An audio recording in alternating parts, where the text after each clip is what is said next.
This program is made possible by my patrons. Hit the link in the description below to become a member and receive exclusive ad-free perks. Alright, let's get to the chase. You already read the title of this video, I assume. So, about 2 years ago, I made a ranking of every DreamWorks animated movie as of 2023. And you know what?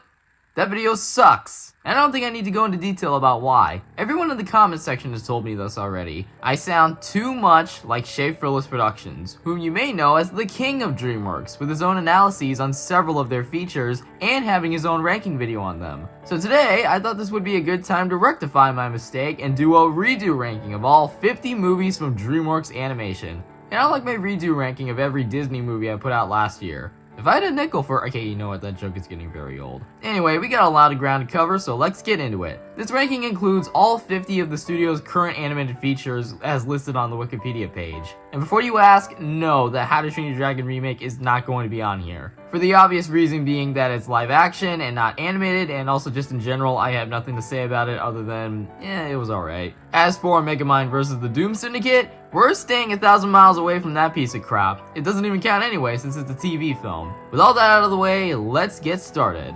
Endless trash! I have nothing to say about Shark Tale. It is still, to this day, in my opinion, the worst written DreamWorks movie ever. I still think the animation is hideous, I don't like any of the characters, the story is stupid, and it's not like I haven't seen a movie conflict take place under the sea with talking fish before. Absolutely not. This is a terrible idea, even by the studio's incredibly inconsistent standards, and it's pretty safe to say that after this video, I will likely never ever watch it again. Next up, Gabby's Dollhouse, the movie. So, this is a feature-length animated film based on the DreamWorks Netflix cartoon Gabby's Dollhouse that DreamWorks thought was a great idea to transform into a theatrical film. I don't know why I watched this. It's very much strictly a kids movie for kids and no one else. I mean, Kristen Wiig has some funny moments as the main villain, and I thought some of the animation was fine. Like, this is the best live-action animated hybrid I've seen in a long time, but as you can probably tell by its placement, that's not really saying much. I have no idea why they made this. It's so unbelievably generic. Again, I know I'm not the target audience for this movie, but that does not excuse it from the fact that it was an utter waste of my time. How the hell did this thing get an 82% on Rotten Tomatoes on top of an A+ on CinemaScore? A grade that other real DreamWorks movies like The Prince of Egypt, How to Train Your Dragon, and The Wild Robot somehow didn't get. What a sick joke!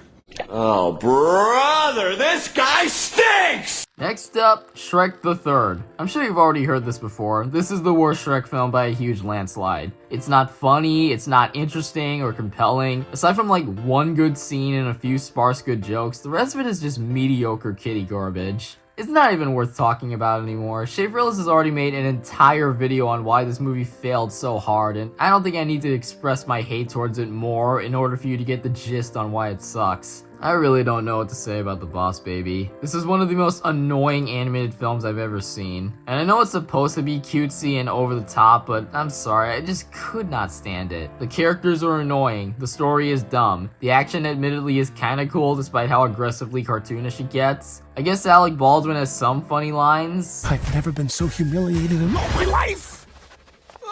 Yeah, I think that's all I have to say. This sucks. Moving on. Well, this sucks. Spirit Untamed is so forgettable, which is saying a lot. 19 years after the first film, and they just couldn't have continued the story in a more lackluster way. It's generic, has an uninspired story, bland characters, and a really dated animation style, which is crazy because this was released in 2021. It's that bad. There's like one or two shots that look kinda cool, but for the most part, what happened? Again, I know this is intended for a younger audience that I'm not a part of, but that does not excuse the fact that this is one of the most basic things to come out of DreamWorks. Not an infuriating watch, but it's lost the spirit.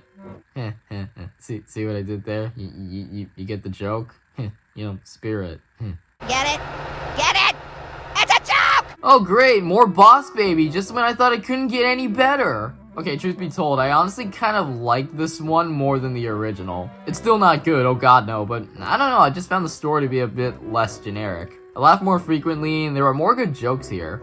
and in general it has more of a wholesome vibe to it. With that said, it's still bad. It's boring, the characters still suck, and you're not missing out on anything related to the Boss Baby, but this one thankfully wasn't as bad as I was expecting. Oh dear god, we have so long to go before we get to the good movies. Okay, what's next on the list? Ruby Gilman Teenage Kraken. I think my brain must have been playing tricks on me in my previous DreamWorks ranking when I put it above ones like Croods, Turbo, Trolls, etc. Because wow, this movie sucks. It has some good stuff, like the animation is decent and some of the action solid, but in every other aspect, this movie is supremely forgettable. It's bloated with generic tropes and generic characters. The plot is predictable, the jokes aren't great. It's literally just turning red again, but without the wit, heart, and entertainment that went into that movie. After the masterpiece that was Puss in Boots: The Last Wish, this feels like such a major step backwards. Just an extremely dull addition to DreamWorks' filmography, and one I, and probably many others, will continue to not think twice about for the rest of time. Alright. I said, alright. Sorry guys, I still don't get the hype around Aardman. Flushed Away is fine, I enjoy its sense of humor, I like the villain, and in general the concept of this flushed away community of rats is creative, but I don't know, this one to me feels rather simple and stale compared to what the studio at their best can truly deliver. I don't care for the story, the characters are fine, it has some pretty predictable tropes. It's fine on the whole, but overall not really one I watch frequently. Yup, the Trolls movies are still tied for me. I don't really know what to say about these ones, they're the most whatever things to be a part of the studio's output. The first film is alright, some decent songs and nice moments, but nothing too big. Also, some of the characters are annoying. I think the second film is just a little better because it has more of a creative concept, but again, nothing too big. Don't get me wrong, these movies aren't terrible, the animation's actually pretty solid, it makes the world look like one big art project. Again, they have their fair share of good songs, and Anna Kendrick and Justin Timberlake have some good chemistry, but that's it. I don't hate these movies, but I also don't care for them. Ants, the giant middle finger to Pixar's A Bug's Life, was the very first film produced by DreamWorks. It's alright. This movie was the start of the bitter rivalry between Disney and DreamWorks, and it's pretty easy to see why, given, the obvious, but looking at the movie itself, it's pretty fine. The story is very disjointed and all over the place, the visuals and environments are pretty dated, and it has its fair share of pretty annoying characters, but I think I enjoyed it. I appreciate it for having more adult themes and humor, something you very rarely see in modern kids' movies today. The action is legitimately horrifying, and I remember it scaring the crap out of me as a kid. This line lives rent-free in my head. You know, I was gonna let you become part of my most erotic fantasies. Yeah, this movie's heavily flawed on numerous levels, and it's hard not to make some comparisons, but for DreamWorks' first feature, it could have been worse. Now, I'm not gonna say it was better than A Bug's Life.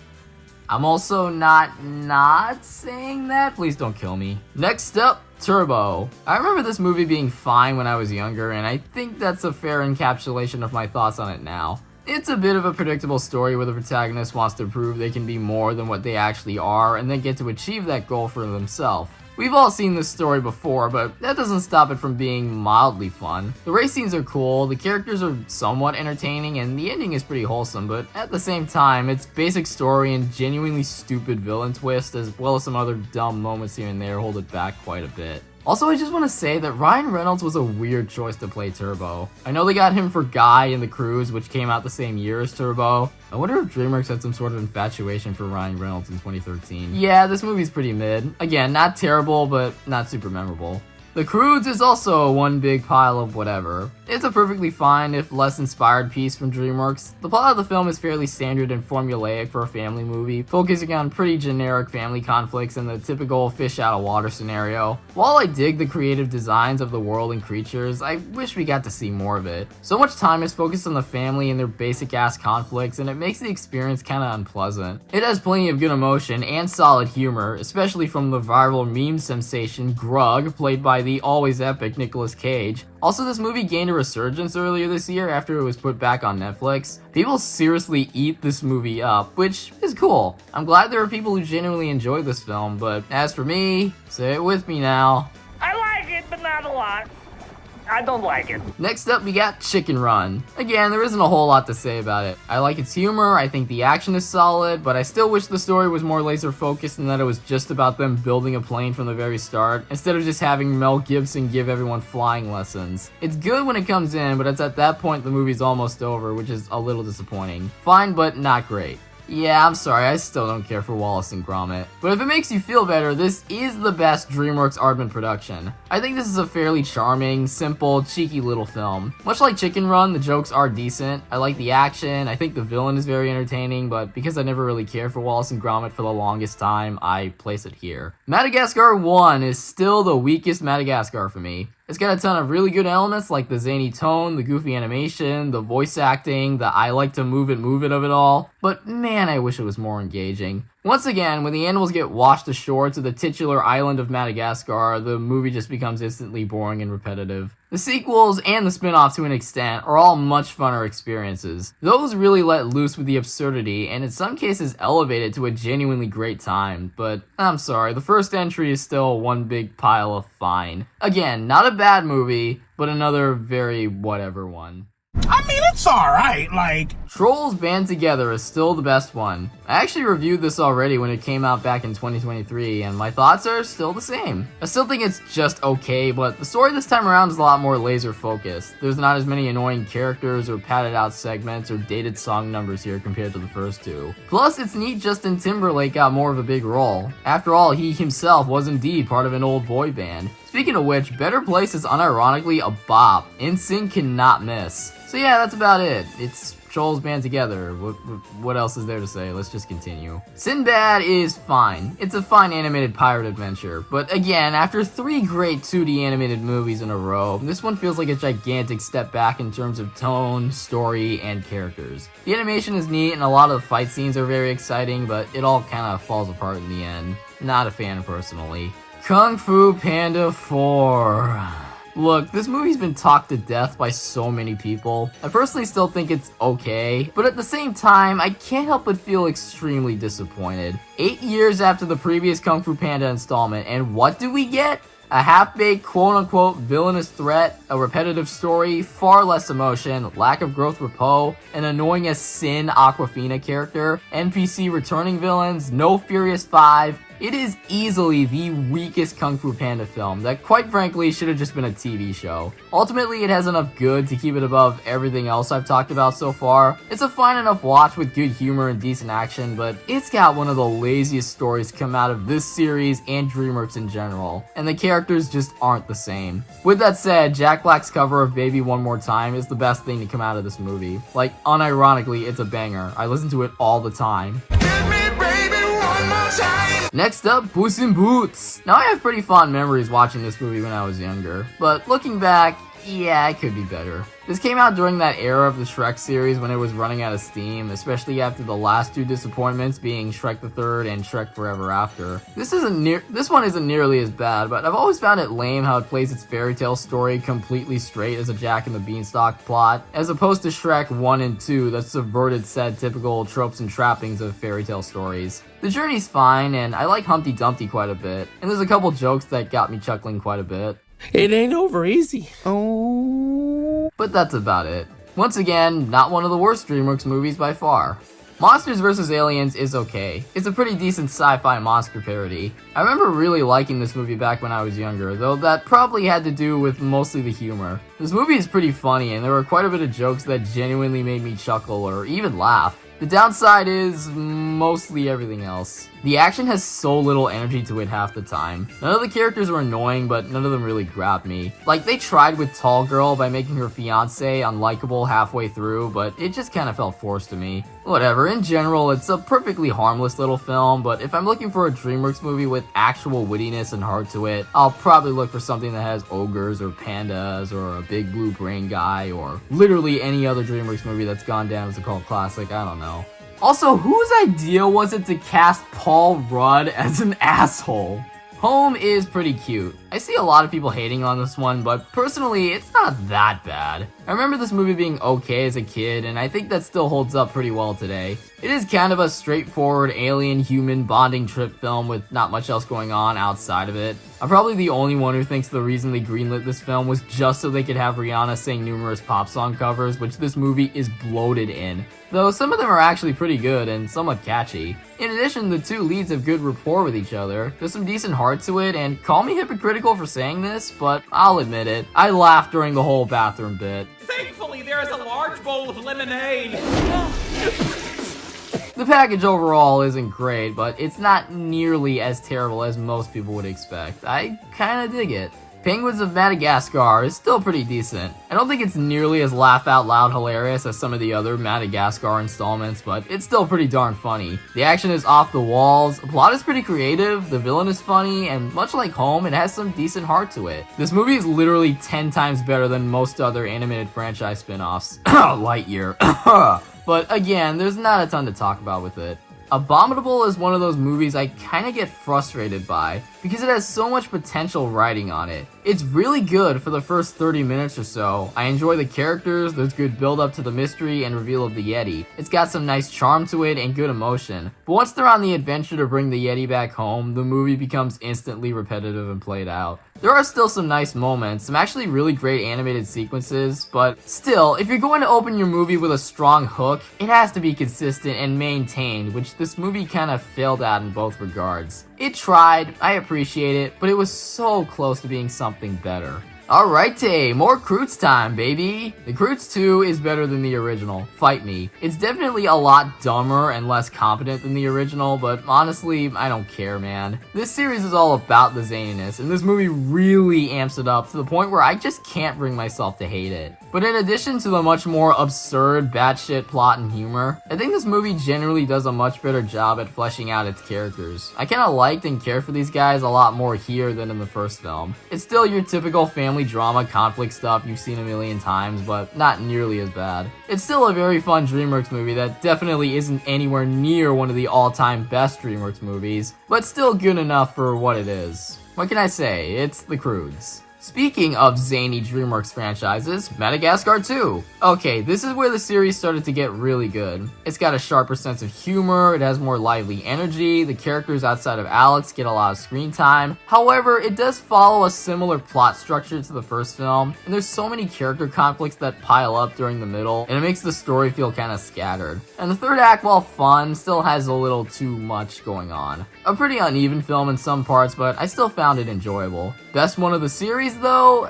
I prefer a certain other Madagascar film you probably know of. Shrek Forever After. I still think this movie is just okay, but I can't deny a lot of its strong elements. It's very much an improvement over the previous Shrek film. The emotional core is mostly back in full, the animation and overall pacing is much better, and I quite like the alternate reality concept the movie chooses to try a hand at. It offers a very fresh take on the series. It's still not perfect, like I do wish the movie was a little funnier. That comedic edge the first two films had is kinda gone here. You've got a friend. What the hell is that? And in general, by this point, the magic of Shrek was kinda already gone, and it can at times feel like this installment was just cranked out just for the sake of the obvious. It's problematic, of course, but there's still enough good here to balance all the bad. I know a lot of people really like this movie, and that's perfectly fine. It's just not quite up there for me, personally. Hey, that's pretty good. I didn't really know what to expect from Dogman. I never read the original book series, but I do get where the appeal comes from. And to my shock, I actually kind of like this movie. It very much is a silly, zany film, as I'm sure that's how it was in the books. Basically, the premise is that a police officer and his dog are surgically combined after an explosion. That is such a bizarre idea, and I love it. The plot from here on out remains just as chaotic, with a frantic pace filled with so many gags and surreal humor that I genuinely enjoyed. Maybe it can get a little too random and all over the place, especially during the last half. It's got quite a few pointless characters and villains, but overall, I'm just shocked at how much I had fun with this movie. Nothing amazing, but pretty solid. While we're on the subject of Dave Foley children's comic book series, Captain Underpants. Again, never read the original book series, but I could tell it was pretty funny. This is the one DreamWorks movie where low-form comedy like poop and fart jokes work because it's in the spirit of childlike fun. The art style is creative, the characters are charming, it's funny, it's heartfelt, it's just all around a good time. Maybe it can falter a bit when it comes to pacing, but overall a very fun film regardless. I still unironically like B-Movie. Out of all of DreamWorks' films, this is the one that is easily the most unhinged. The plot is scattershot and not well put together at any point, and doesn't even attempt to be scientifically accurate in regards to how bees work. Like, it can't decide if it's a generic B-movie for kids, a crude romance story, or a courtroom drama. It weaves in and out of them so quickly. But come on, when a movie's making me laugh this hard, plot and character doesn't matter to me. Every single character cracks me up. Every single scene cracks me up. This movie's just too funny and too off the walls for me to hate it. It might actually be one of, if not the funniest DreamWorks movie. Definitely not up there among the studio's absolute top tier category, but it does get a 10 out of 10 in the comedy. The Road to El Dorado is pretty good. It's a fun, lively Aztec adventure musical. It's got a sharp sense of humor, the music is great, the animation is awesome with some of the best blends of 2D and 3D graphics I've ever seen. The main characters have solid on-screen chemistry, and this movie has a lot of good elements to it, but it's also got a few things that hold it back from greatness. I don't think I need to get into its historical inaccuracies of indigenous culture and how it vaguely parallels the Spanish conquest of the Americans, but yeah, it's not great. In addition, parts of the story are pretty played out, and I still think the action is a little too ambitious around the beginning or so. Nothing amazing, but nonetheless very fun and supremely underrated. Next up is Spirit, Stallion of the Cinnamon Rolls. I previously ranked this very high in my original ranking, but as you can tell from where it places now, yeah, it kinda lost a bit of its luster for me. Don't get me wrong, it's still very good. I love that this isn't your typical animal adventure kids movie where the animals talk and are voiced by celebrities, except for the fact that Matt Damon narrates Spirit's thoughts, and that can be pretty jarring. Also, some of the songs are kinda bad, but for the most part, this is such a heartfelt story, all about this horse trying to get back home. I love the friendships and bonds he forms, I love the animation, the score slaps, the action is intense. This movie is very much good, but not as spectacularly amazing as I originally thought. Still, a worthwhile experience. Over the Hedge is another fun time. This is another DreamWorks movie I have fond memories of as a kid, and unlike some of the other DreamWorks movies, this one holds up very well. The music is great, the cast of characters are funny and likable, I love its sense of humor, the Verminator is a top tier DreamWorks villain, no joke. It's just all around a good time. Another extremely underrated gem from the studio. And while we're on the subject of absolutely hilarious off-the-wall DreamWorks comedies, Circus, Afro, circus, Afro, polka dot, Afro.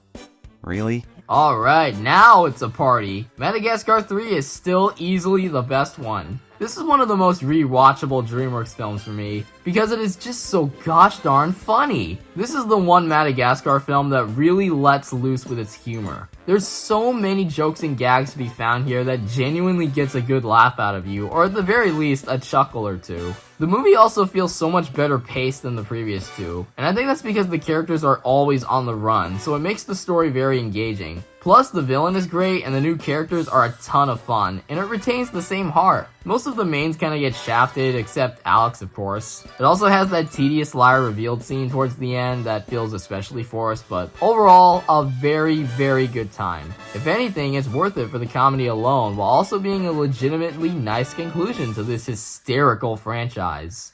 Man, 2022 was such a good year. DreamWorks definitely reached their peak here. The Bad Guys is such an epic movie, for the most part. This movie is really good when it leans into the espionage and thriller aspects. Where it kind of fails is it's pretty predictable, bad guys turn good, and lying to try and live a better life story. And it takes up quite a bit of the middle portion. Sorry to be that guy, but yeah, it's kind of a weaker version of Megamind. Like, literally, it's the exact same plot. Maybe I don't want to be the bad guy anymore.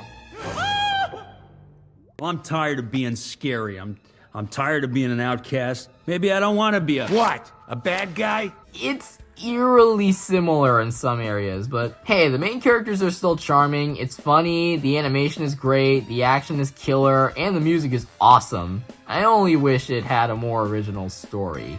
I still don't get the hype around How to Train Your Dragon 2. It's a movie that peaks in certain scenes and doesn't fully come together on the whole. The outline is definitely there, but it's all these little disconnected scenes, especially towards the middle portion, that while related to each other, feel kinda scattershot. And I really hate to say this, but I don't find the villain that big of a threat here.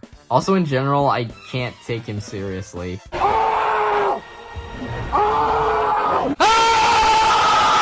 Don't get me wrong, this is by no means a bad movie. It still has its emotional weight, stunning animation, and an impactful score. And while the story is scattershot, what's within is really good. I love the introduction of Hiccup's mother and how this movie expands the dragon universe, as well as the human-dragon relationship. This is a very good movie that I definitely still enjoy. I just wish it had a stronger story. Next up, Kung Fu Panda 3. This movie kinda has a lot of the same issues as How to Train Your Dragon 2, but not as noticeable. Yeah, it has a weaker villain, somewhat less focused scenes, and a more goofier tone than its predecessors, but I'm able to look past this movie's issues to really admire all of its really great elements. If anything, my appreciation for this movie has increased significantly, especially after the disappointment that was the movie we're not gonna acknowledge. There is genuine passion and care to be found in this movie, in terms of how it finishes Poe's character journey, his relationships with the rest of the characters, the film's overall additions to the world, and especially its message of using your talents and your skills to your advantage. Not everything correlates into a masterpiece like the first two films, but it's a good film that does a lot of things right, and manages to be a solid conclusion to this, let's be real, trilogy of movies. It all came full circle here, concluding all of its story threads in a fitting, satisfying way. I hope they never make another one. Great! Megamind is just so good. This is a movie that's been quite the popular talk among the YouTube critic community, especially after... It's pretty easy to see why. It's such a clever spin on the typical hero-villain story, subverting the typical tropes and exploring themes like identity, the nature versus nurture debate, while also using clever plot devices and character parodies. It cleverly explores what happens when the bad guy wins, and makes a compelling argument about free will versus identity, as well as an interesting deconstruction of the traditional hero/villain roles. In addition, it's got a sharp sense of wit, good heart, a killer soundtrack that honestly reminded me of Guardians of the Galaxy, and incredibly funny and memorable characters. However, its story can be a bit uneven at parts, as well as a couple cliche elements, but overall, a great film. Next we got Rise of the Guardians, one of the most criminally underrated DreamWorks movies out there. Another super creative concept of taking all these classic beloved holiday characters and bringing them all into one movie. All of them are incredibly charming and fun. Jack Frost is the biggest standout. It's got some exciting action, a solid mixture of humor and emotion. It's all around a great time. Some of it isn't perfect, like I wish the villain was more interesting, and in general the animation on the humans isn't great. It kind of looks like a mix between Cruise and Epic. Regardless, another great entry from DreamWorks that deserves so much better than what it got. It's Bad Guys 2 time, baby! No shocker if you can tell how high it's placed, but I love Bad Guys 2 so much more than the original. This one really leans into its predecessor's best aspects, those being the thrilling action, a fun, interesting espionage story, and a hilarious pack of strong, fresh new characters. We got some of this in the first film, but that one was more focused on the bad guys turning good. Here, they're already good, and they're just kinda blackmailed into going bad again. And all the characters have a lot to do and get solid amounts of screen time from each other. More than the original, this one is like Mission Impossible meets Ocean's 11, and that's a comparison I will forever stand by. It has some cliche elements and immature humor that hold it back from perfection, but I can honestly care less about those issues. This is still a fun-ass movie and a huge improvement over the first film. Highly recommend it, especially in comparison to the other DreamWorks movie that came out the same year that was... how do we say, less than stellar. Oh, Shrek. without a doubt the big behemoth face of DreamWorks. I'm just gonna give you my opinion on the movie itself without leaning too much into the impact it had within the internet community, those being the memes and the endless YouTube shorts and merchandise. Anyway, the movie itself is pretty great, and I don't really have anything new to say about it that I didn't mention last time. It's just a hilarious, fun film with a unique blend of irreverent humor and subversion of typical fairy tale tropes, and a great appeal to both children and adults with its clever dialogue and countless pop culture references. Parts of the story are a little annoying and played out, especially rewatching it nowadays and taking into account how many movies straight up copied its format. Aside from that, come on, you all know what's great about Shrek. Likeable characters, an iconic soundtrack, and a strong blend of adult humor and genuine heart. Simply iconic. Still to this day, How to Train Your Dragon 3 is hated among a ton of people, and still to this day, I have no idea why. It's such a moving story about a world unable to adapt to change, and how its two main characters, Hiccup and Toothless, realize they have to live apart from each other after so many years of trying and failing to live in peace in order for the safety of their tribes. I love how this movie continues to expand the world of dragons. The villain is a huge step up, the focus is back on the emotions of the story and characters, all providing a bittersweet, fitting, and emotional conclusion to the best animated series by DreamWorks. It's not perfect, of course, and I can see where some of the criticism is coming from, but for the most part, it's a huge improvement over the second film in almost every way. I might receive a ton of death threats for this, but honestly, I could care less. Grab your torch and pitchforks. I think this movie is great, and none of you can do anything to stop me. Alright, I'll probably be the biggest defender for this next movie on the list, but you know what? Screw it. Mr. Peabody and Sherman is honestly super great. An extremely energetic watch with such a fun mixture of time travel, history, and clever wordplay. But at its core, it's a story about the relationship between a father and son. Granted, the father is a talking modern family dog, but it still manages to tug at the heartstrings in a way most other modern DreamWorks movies don't. Maybe it's because of my own life and experiences with my own dad, which is why this movie speaks to me more on a personal level. But this movie does such a good job at making you care about this central relationship. It's such a perfect balance of emotion on top of all the fun chaos, cute history lessons, and incredibly clever and witty humor. From the jam-packed set of characters to the exciting storyline to the genuinely heartfelt emotion, it all makes for such a great and severely underrated film that I hardly ever see anyone talk about as highly as I am currently. Please seek this one out, it's definitely worth your time. There is so much to love about Kung Fu Panda. It's simply fantastic. Taking what is a very silly premise about a Jack Black panda doing kung fu, taking place in this world of Chinese animals, and telling a shockingly mature story about identity, finding your place, using your strengths to your advantage, and believing in what you can accomplish in your current state. At its core, it's a story about someone who wants to pursue an impossible dream, and as a result, you care about the conflict. You want to see this seemingly hopeless individual do what he set out to achieve, ultimately making it all the more satisfying when he proves his worth. And the villain is great, and the jokes are all so well written, and the action is extremely well choreographed and filmed, and all the emotional moments hit. Oh man, it's so well done. I remember watching this movie on repeat as a kid. I loved it then, I still love it now. There's a reason it stands as one of DreamWorks' all-time classic and beloved films.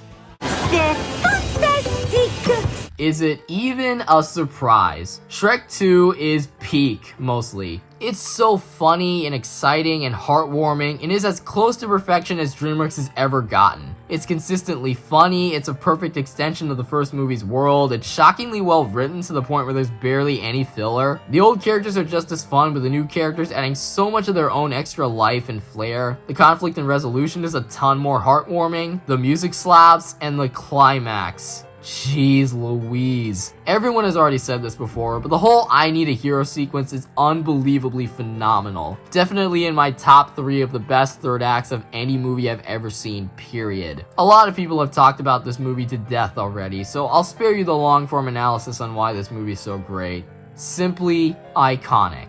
Holy moly, Puss in Boots: The Last Wish is great. This was such a miracle movie for DreamWorks. I still can't believe it turned out this good. After almost 11 years of assuming the Shrek franchise had run its course, in comes this movie that's so gorgeously animated, tightly written, consistently funny and engaging, unexpectedly dramatic. It's all crafted together into one big complete package that serves as both a huge improvement and perfect sequel to its predecessor, but also, shockingly, one of the best and most memorable films to ever come out of the studio. It's an absolute masterpiece on nearly every level, and do I really need to go into detail about why? Everyone has talked about this movie already, and I think I've said my piece. This is such a fantastic work of art, which is something I cannot say the same about for the potential disaster that is Shrek 5. Obviously, I'm over-exaggerating. We don't know if this movie will turn out bad, but even if it does, we always have this movie to look back on. Kung Fu Panda 2 is a masterpiece. It's only a tiny bit less funny than the first film, but even then it's still very funny. Many parts made me laugh again and again, but for every landing joke, it excels even more in the emotion department. This movie is such an emotional roller coaster, telling such a powerful story about abandonment, turmoil, grief, trauma, finding your identity, and it manages to maintain its effectiveness all throughout the film. And watching Po learn to grapple with his horrible past versus where he stands currently as a kung fu master, to the point where he finds inner peace, is so compelling. It's an incredibly mature story that manages to blend perfectly with all the silliness and excitement the rest of the film offers. Plus, the villain is fantastic, the action is awesome, the music is stellar, the climax is perfection. This is a fantastic sequel on nearly every conceivable level, and you should definitely seek it out if for some reason you already haven't.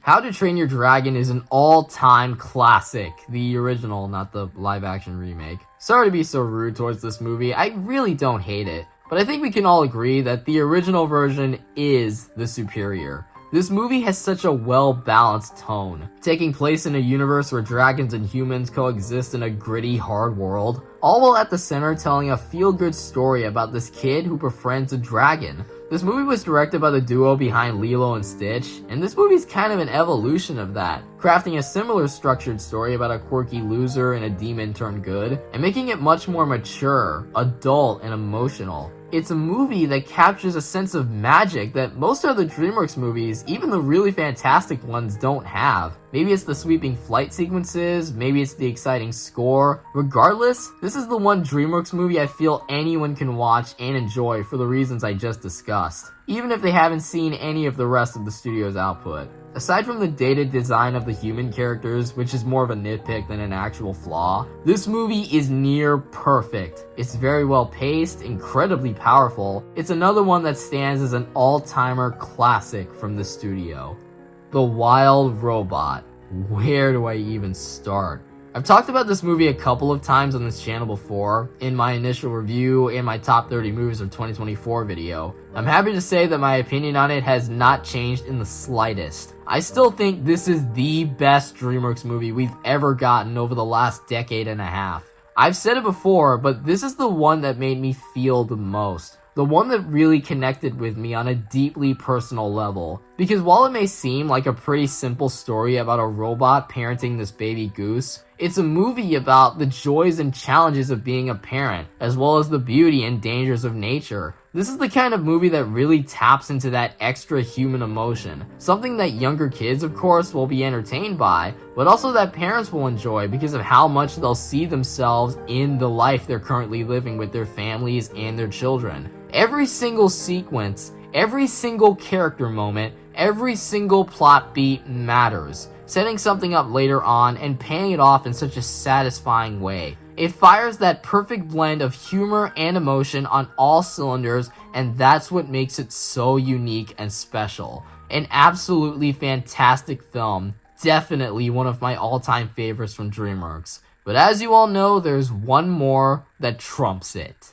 Yeah, I mean, what else was it gonna be? While the studio has made plenty of masterpieces and surprise hits, in my opinion, there will never be another DreamWorks movie that comes close to the power and magic of The Prince of Egypt. This is the one movie that you'd never expect the studio to make. A completely self-serious 2D animated musical adaptation of the story of Moses. There are some sparse funny moments, but never at any point does it feel like it's playing down to its audience. They were full on, let's make it the way we want to make it. No crass humor, no forced in celebrities. It really is the best possible adaptation of this story. The songs are phenomenal, not a single bad track to be found. The characters are all amazing. The set pieces between the action and sweeping sequences, from the encounter of the burning bush to the Passover to the parting of the Red Sea. Not a single scene detract from one another. And to boost, produce some of the best 2D 3D melding I've ever seen in an animated film.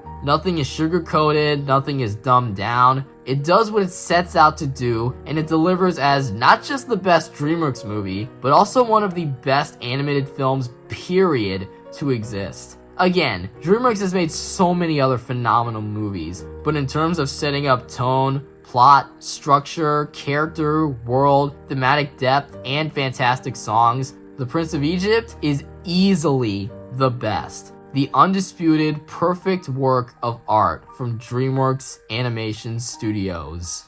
So, that was my ranking, and overall I had a pretty fun time with it. Yeah, the studio definitely isn't the most consistent on average, but their lows aren't the worst things ever, and their highs truly are outstanding. In spite of their many missteps, DreamWorks is still very much an amazing studio, and in my opinion, a bit of an underrated one. It's obviously very well known by a ton of fans, but I feel like not enough people give as much credit to them like they do with Disney and Pixar. The sheer fun and enjoyment, as well as the powerful themes and messages this studio can tackle when they're at their very best, is nothing short of commendable. As long as they continue to innovate and try new things, I will continue tuning in to what they cook up. Also, just as an aside, longtime viewers may remember me originally starting an analysis series on DreamWorks similar to my Pixar one and then abandoning it 5 episodes in.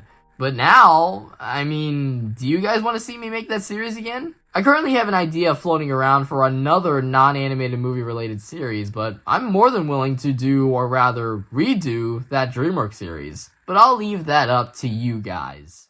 Anyway, that's it for the video. Thanks for watching.